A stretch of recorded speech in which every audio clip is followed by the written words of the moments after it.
রাত তখন প্রায় 2:15। বাইরে প্রচণ্ড বৃষ্টি হচ্ছিল।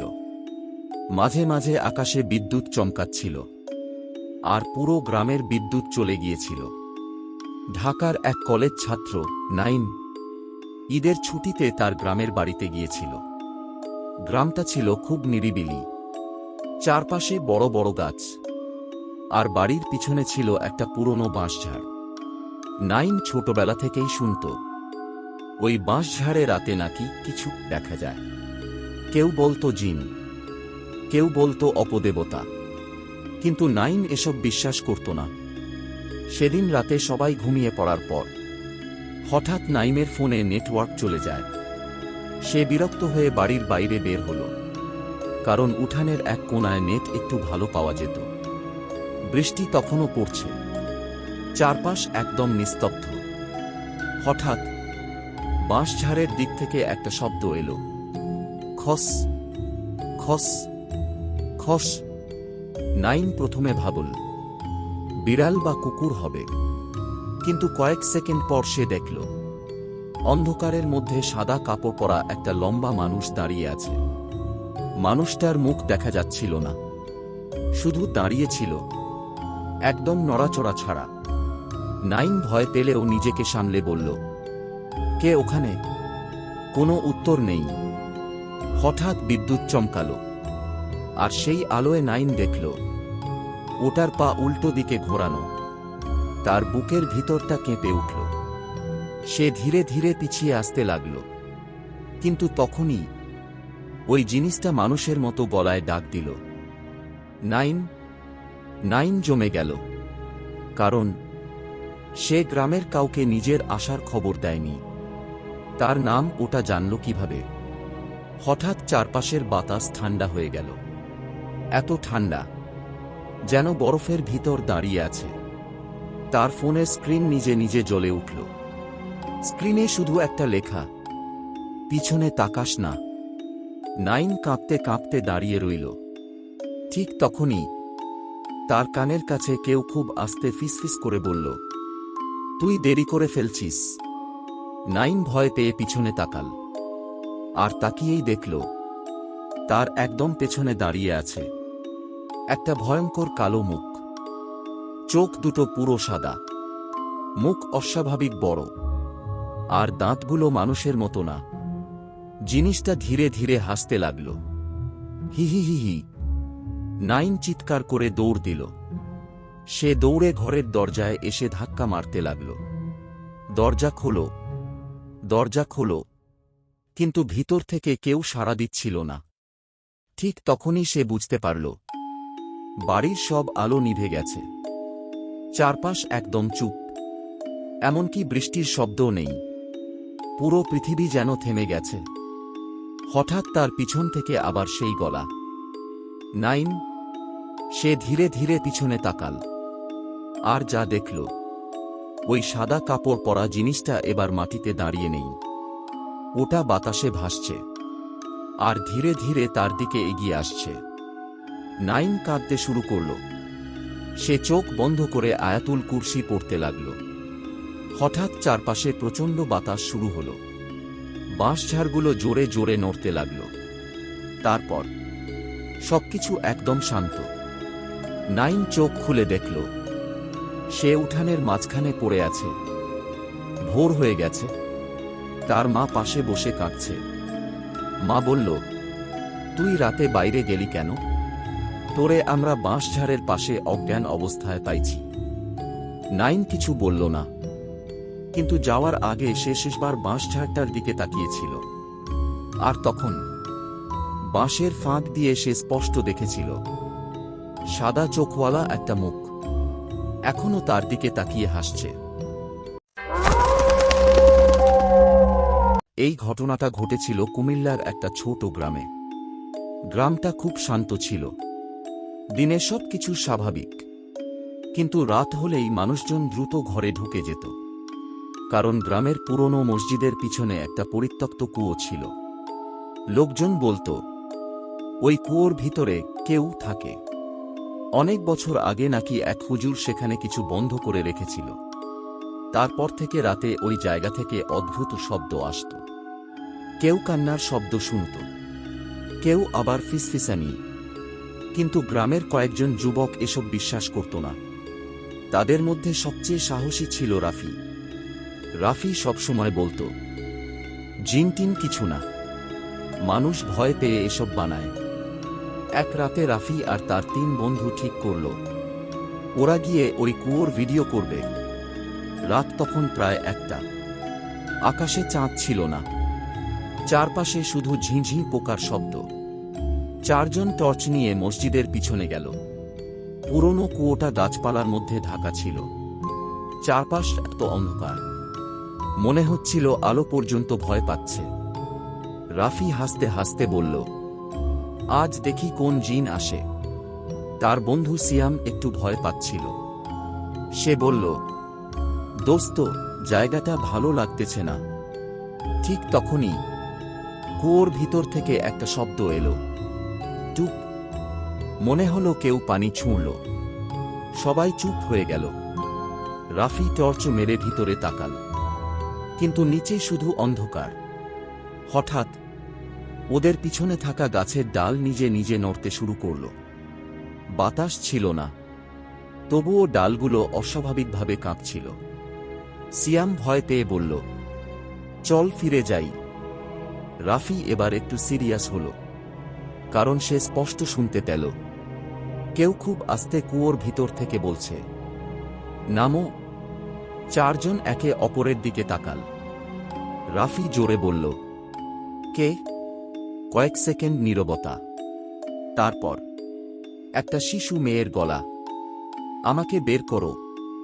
সিয়াম ভয় পেয়ে প্রায় কেঁদে ফেলল। দোস্ত চল, এটা স্বাভাবিক না। কিন্তু রাফি সাহস দেখানোর জন্য মোবাইল বের করে ভিডিও শুরু করল। সে কুয়োর কাছে গিয়ে বলল, যদি কিছু থাকিস সামনে আয়। হঠাৎ তার ফোনের ফ্ল্যাশ বন্ধ হয়ে গেল। স্ক্রিনে শুধু কালো ছায়া দেখা যাচ্ছিল।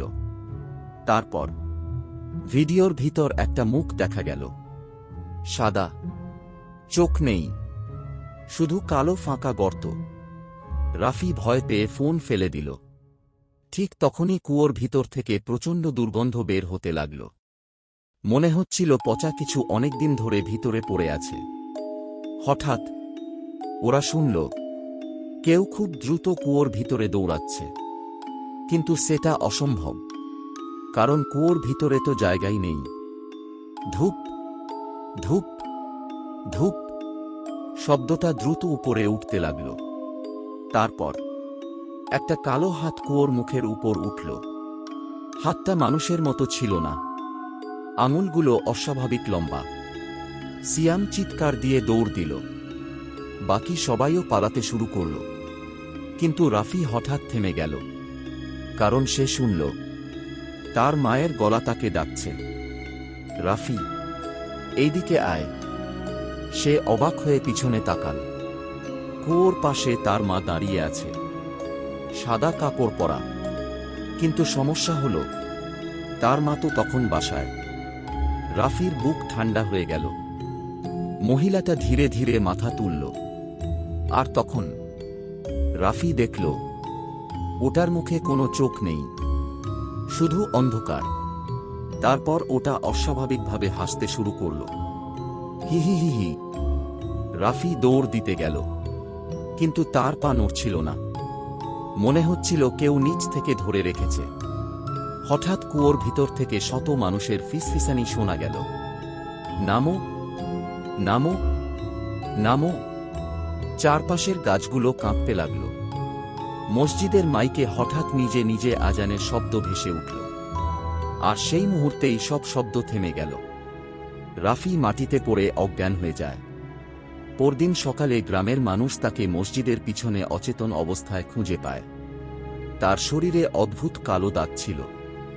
সবচেয়ে ভয়ঙ্কর ব্যাপার হল, রাফির মোবাইলের ভিডিওতে শেষ 5 সেকেন্ডে স্পষ্ট দেখা গিয়েছিল কুয়োর ভিতর থেকে একটা লম্বা কালো ছায়া উঠে এসে ক্যামেরার খুব কাছে ফিস করে বলছে, আবার আসিস। ময়মনসিংহের গফরগাঁও এলাকার একটা ছোট গ্রাম। গ্রামটা সাধারণ হলেও একটা বাড়িকে সবাই এড়িয়ে চলত। বাড়িটার মালিক ছিল করিম উদ্দিন। লোকটা খুব চুপচাপ ছিল, কারো সঙ্গে তেমন কথা বলতো না। কিন্তু হঠাৎ করেই কয়েক বছরের মধ্যে সে অনেক ধনী হয়ে যায়। গ্রামের মানুষ বলতো করিম নাকি কালো জাদু করে। কেউ বলতো সে রাতে কবরস্থানে যায়, কেউ বলতো তার ঘর থেকে অদ্ভুত মন্ত্র পড়ার শব্দ আসে। কিন্তু এসবের কোনো প্রমাণ ছিল না। এই গ্রামেরই কলেজ পড়ুয়া ছেলে ছিল রাকিব। রাকিব এসব বিশ্বাস করত না। সে সব সময় বলতো মানুষ ভয় পাইলে সবকিছুতেই জাদু দেখে। একদিন রাতে রাকিবের বন্ধু সাগর তাকে একটা কথা বলল, করিম উদ্দিন নাকি কয়েকদিন ধরে গ্রামের কবরস্থানে গভীর রাতে যাচ্ছে, আর তার হাতে সবসময় একটা কালো ব্যাগ থাকে।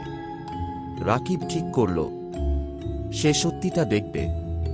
সেদিন রাত 12টার পর রাকিব আর সাগর চুপচাপ কবরস্থানের কাছে লুকিয়ে রইল। চারপাশে কুয়াশা ছিল, পুরো জায়গাটা অস্বাভাবিক শান্ত। হঠাৎ দূরে একটা লণ্ঠনের আলো দেখা গেল। করিম উদ্দিন ধীরে ধীরে কবরস্থানের ভিতরে ঢুকছে। তার হাতে সত্যিই একটা কালো ব্যাগ। সে একটা পুরনো কবরের সামনে গিয়ে বসে পড়ল। তারপর ব্যাগ থেকে কিছু জিনিস বের করল। একটা কালো মুরগি, কিছু লাল কাপড় আর ছোট ছোট তাবিজ। রাকিবের বুক ধড়ফড় করতে লাগল। করিম মাটিতে একটা গোল চিহ্ন আঁকল। তারপর খুব অদ্ভুত ভাষায় কিছু পড়তে শুরু করল। ভাষাটা আরবি না, বাংলাও না। শুনলে মনে হচ্ছিল কয়েকজন মানুষ একসাথে ফিসফিস করছে। হঠাৎ চারপাশের বাতাস ঠান্ডা হয়ে গেল। সাগর ভয় পেয়ে বলল, দোস্ত চল যাই। কিন্তু রাকিব তখনও তাকিয়ে আছে। ঠিক তখনই কবরের পাশের মাটি নিজে নিজে নড়তে শুরু করল। ধীরে ধীরে, মনে হচ্ছিল ভিতর থেকে কেউ ঠেলছে। সাগর কাঁপা গলায় বলল, এটা কি? হঠাৎ করিম জোরে চিৎকার দিল, যা চাইছি তা দে। তারপর কবরের মাটি ফেটে একটা কালো হাত বের হল। মানুষের হাত না, আঙুলগুলো অস্বাভাবিক লম্বা। রাকিবের শরীর ঠান্ডা হয়ে গেল।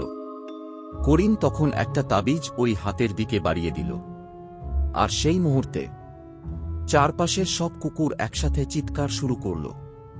বাতাস এত জোরে বইতে লাগল যে গাছগুলো কাঁপছিল। হঠাৎ করিম ধীরে ধীরে মাথা ঘুরিয়ে রাকিবদের দিকে তাকাল। অন্ধকারেও বোঝা যাচ্ছিল লোকটা হাসছে। সে কিভাবে বুঝল ওরা সেখানে আছে? সাগর ভয় পেয়ে দৌড় দিল।